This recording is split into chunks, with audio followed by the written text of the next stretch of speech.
देखिए, अमेरिका के जो राष्ट्रपति हैं डोनाल्ड ट्रंप, उन्होंने फिर एक नया नियम कानून लगा दिए हैं कि यदि किसी भी व्यक्ति को यदि डायबिटीज है या मोटापा है और आप उससे जूझ रहे हैं, तो वैसे लोगों को अमेरिका का अब वीजा नहीं मिलेगा।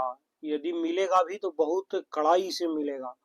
और किन किन डिजीज वाले लोगों को नहीं मिलेगा ये वीजा, सरकार पर इससे बोझ कम करना मकसद है। मैंने उन्होंने ये बताया कि मेन इसका मोटिव ये है कि सरकार पर कैसे हम अपना बोझ कम करेंगे पैसे का, जैसे हेल्थ है, उम्र है या फाइनेंशियल स्टेटस, इसका जो है अधिकारी जांच करेंगे।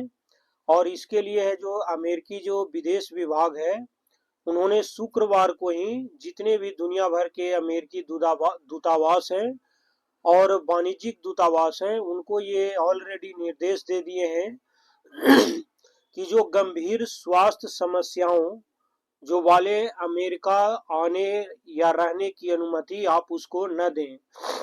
यह जो नियम है, इन्होंने पब्लिक चार्ज यानी सार्वजनिक बोझ नीति पर ये जो है नियम आधारित है।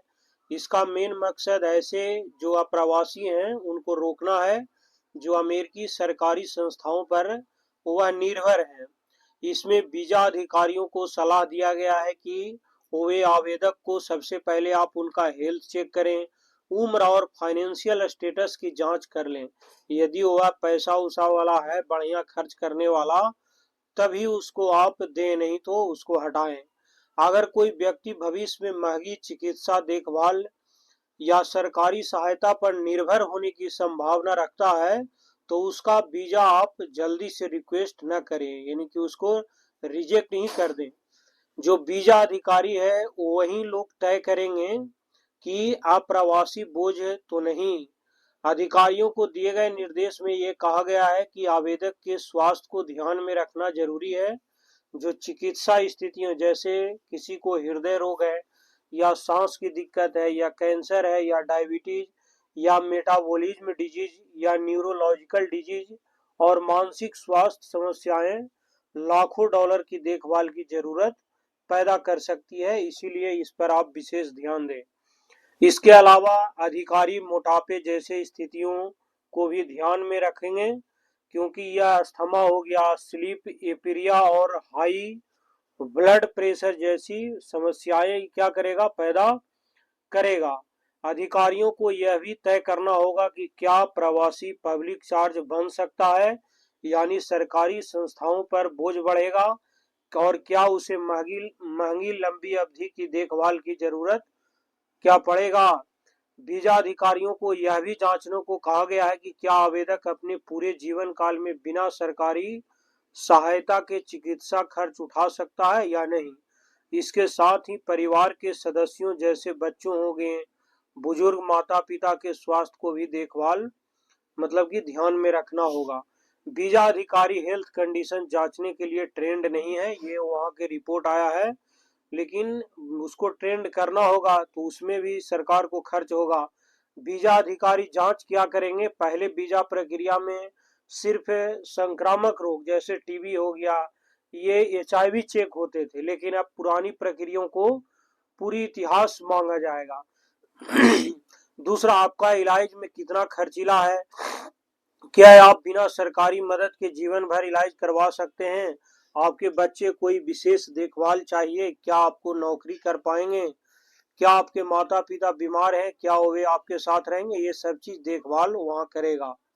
इन बीमारियों से जूझने पर आपको वीजा नहीं मिलेगा। जैसे आप हृदय रोग से ग्रसित हैं तो वहां पर खतरा ये होगा कि महंगा इलाज होगा, अस्पताल में भर्ती, दवाइयां, तो इसीलिए आपको इसमें कठिनाई होगी। डायबिटीज, तो इसमें भी कैंसर, श्वास की दिक्कत, न्यूरोलॉजिक डिजीज, मानसिक स्वास्थ्य, मोटापा, विकलांगता, तो ये सब रोग से जो यदि कोई व्यक्ति डिजीज है तो उसको वीजा लेने में समस्याएं आएगी। लोग स्वास्थ्य सेवाएं छोड़ेंगे, बीमारियों का खतरा बढ़ने का भी आशंका होगा। वीजा और ग्रीन कार्ड अस्वीकृति, ट्रंप के पहले नियम से ही लगभग 2 से 4.7 मिलियन मेडिकेड यानी चीप लाभार्थी कवरेज खो चुके हैं ऑलरेडी। अब डायबिटीज भारत में 10 करोड़ से अधिक प्रभावित या मोटापे वाले भारतीय या एशियाई अप्रवासियों को वीजा लेने में मुश्किल आएगी। H1B और ग्रीन कार्ड प्रक्रिया और कठिन हो सकती है। इसका सबसे ज्यादा असर उम्र दराज माता पिता या विकलांग बच्चों को अधिक परिमने जो परिवार है उस पर पड़ेगा। स्वास्थ्य सेवाओं से दूर रहेगा, ये सब आया है रिपोर्ट। बच्चों पर भी असर पड़ेगा, अर्थव्यवस्था पर भी अमेरिका का असर पड़ेगा। 20 से 30% तक भारतीय आवेदन रिजेक्ट होने का खतरा है। ट्रंप प्रशासन के 2025 जो पब्लिक चार्ज नियम का भारत पर इसका गहरा असर पड़ेगा। हर साल करीब लगभग 1 लाख भारतीय ग्रीन कार्ड के लिए आवेदन करते हैं, जिनमें से 70% से अधिक H1B वीजा धारक IT और हेल्थ केयर जैसे क्षेत्रों से हैं। इस नियम से भारतीय आवेदकों की अस्वीकृति दर लगभग 20 से 30% तक बढ़ जाएगा। खासकर मध्यम आय वर्ग के पेशेवरों के लिए जो उच्च वेतन वाली नौकरियां नहीं कर पाते हैं। भारत में डायबिटीज के सबसे अधिक मामले हैं। दुनिया में 537 मिलियन लोग डायबिटीज से प्रभावित हैं, जो 2045 तक 783 मिलियन हो जाएगा। भारत इसमें नंबर 1 है, वहीं चीन दूसरे नंबर पर 140 मिलियन 2023 तक हो जाएगा। जो IDF है, इंटरनेशनल डायबिटीज जो फेडरेशन, उसके अनुसार भारत को diabetes capital of the world कहा जाता है, क्योंकि यहाँ डायबिटीज के सबसे अधिक मामले दर्ज हैं। 2019 में देखेंगे तो भारत में 77 मिलियन यानी लगभग 7.7 करोड़ लोग वयस्कों को डायबिटीज था, जो 2021 तक बढ़कर 10.1 करोड़ हो गया है। डायबिटीज जो एटलस देखेंगे 2025 के अनुसार, तो 2024 में भारत में डायबिटीज प्रभावित वयस्कों यानी 20 साल से लेकर 80 साल तक की संख्या 101 मिलियन से अधिक है, और 2045 तक यह 134.2 मिलियन यानी लगभग 13.42 करोड़ तक पहुंचने का अनुमान है। H1B वीजा लेने में भारतीय नंबर 1 है। पूरे वर्ल्ड में सबसे ज्यादा जो H1B वीजा लेता है वह भारत 73%, चाइना 12%, उसके बाद फिलीपींस, कनाडा, दक्षिण कोरिया 1%, अन्य देश पूरे वर्ल्ड में मिलाकर 12% लेते हैं। ऐसे पूरे देखे होंगे जब 15 अगस्त को भाषण दे रहे थे हमारे देश के प्रधानमंत्री नरेंद्र मोदी, तो भी वहां से वो माने कि मोटापे की समस्या को लेकर उठाए थे कि तेल कम खाया करो, थोड़ा योगासन करो, दौड़ो धूपो, ताकि हेल्थ क्या रहे, सही रहे।